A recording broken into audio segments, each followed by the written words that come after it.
Confidencial, a quien ya tenemos en línea. Agustín, te saluda Nelson Castro desde Radio Continental. Buen día. Hola Nelson, muy buenos días. Bueno, ¿allá están impactados con esto o no?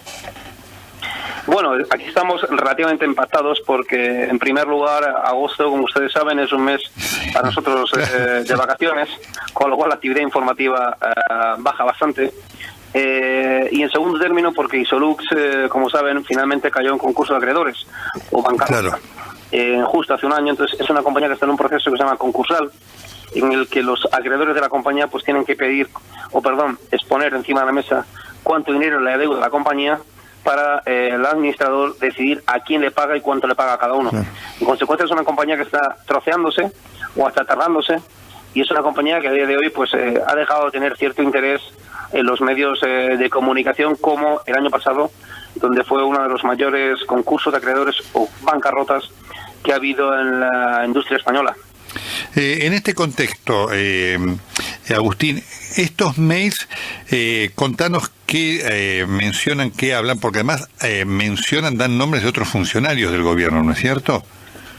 Sí, la documentación a la que tuvimos acceso el pasado año, que tenemos aquí todavía,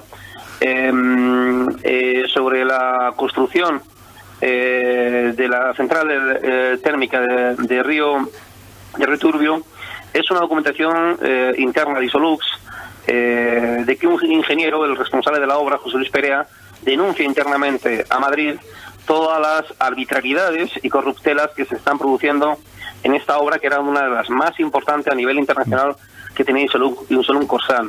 Entonces, toda esta cadena de mails que nosotros tenemos aquí, y el año pasado cuando publicamos el artículo pues hicimos un resumen solamente, es muchísimo más amplio, la documentación es muy amplia, y ya no solamente se denuncian casos de corrupción en Argentina, también tenemos otra documentación vinculada a otro proyecto en Colombia. Claro. Pero todo esto lo que respecta a su país, Argentina, la cadena de mails en los que se denuncia y reconoce el señor de Goicoechea todas las arbitrariedades y corruptelas que se están haciendo, es una documentación interna que finalmente deriva en el cese, en la destitución del señor de Goicoechea por parte del nuevo Consejo de Administración de Isolux Corsan.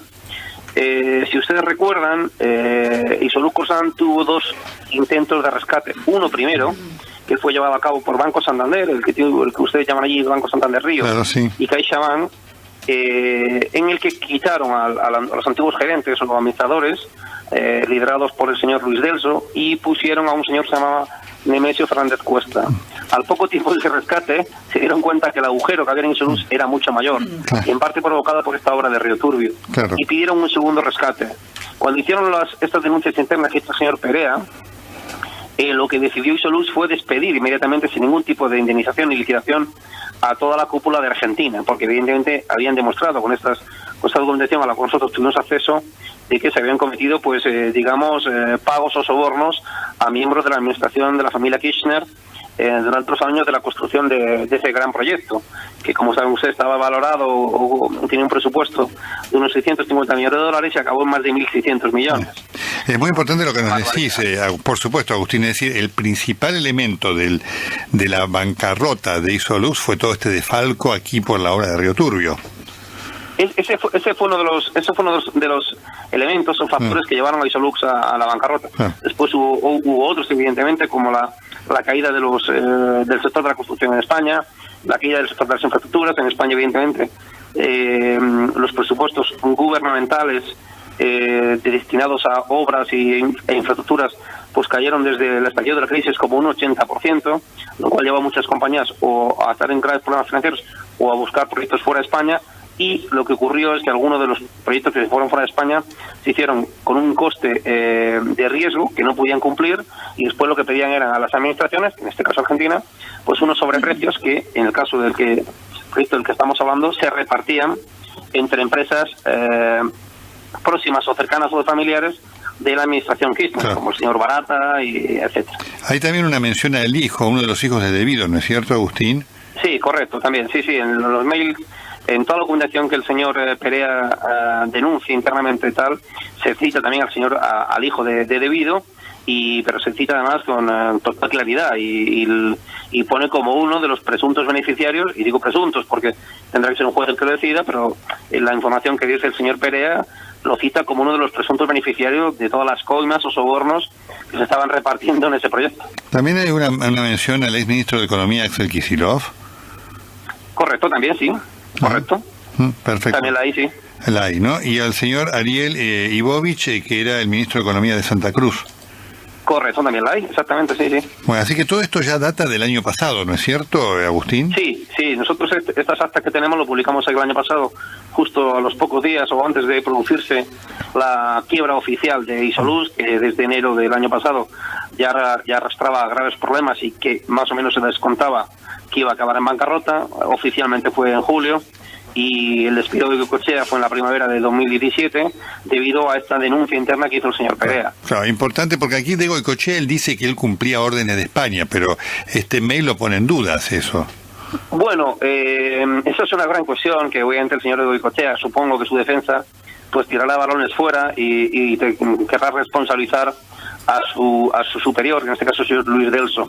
Para ustedes, Luis Delso fue una persona muy relevante en España en los años 80, 90, también en el principio de este siglo XXI, una persona muy vinculada a las administraciones públicas, primero al PSOE, después al PP, y que igual que otros constructores pues hicieron muchísimos negocios gracias a estas relaciones que tuvieron con las administraciones. Él aparece en varios sumarios de corrupción en España, como el caso Púnica, y también la Fiscalía Anticorrupción pues le ha pedido 3 años de cárcel por un presunto fraude fiscal.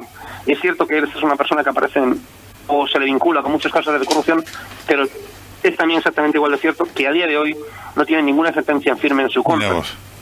En consecuencia, pues no se puede justificar que sea el que daba esas órdenes, pero obviamente el que conoce un poquito Isolux y el que conoce un poco al señor Luis Delso sabe que ninguna de estas decisiones se podían tomar sin su consideración. ¿Isolux emitió algún comunicado, más allá que está en situación concursal, sobre esta situación acá en la Argentina? Agustino, todavía no. No, Isolux no. Isolux, una vez que el año pasado se declaró oficialmente en bancarrota, pasó a manos de lo que es el administrador concursal, que está tratando de, entre comillas, repagar lo poco que tiene, repartir los activos entre los acreedores, y la compañía está ya en un proceso de reparto de administración concursal, el que ya no tiene prácticamente ni jefe de prensa ni comunicación para poder dar una versión sobre lo que está pasando en Argentina.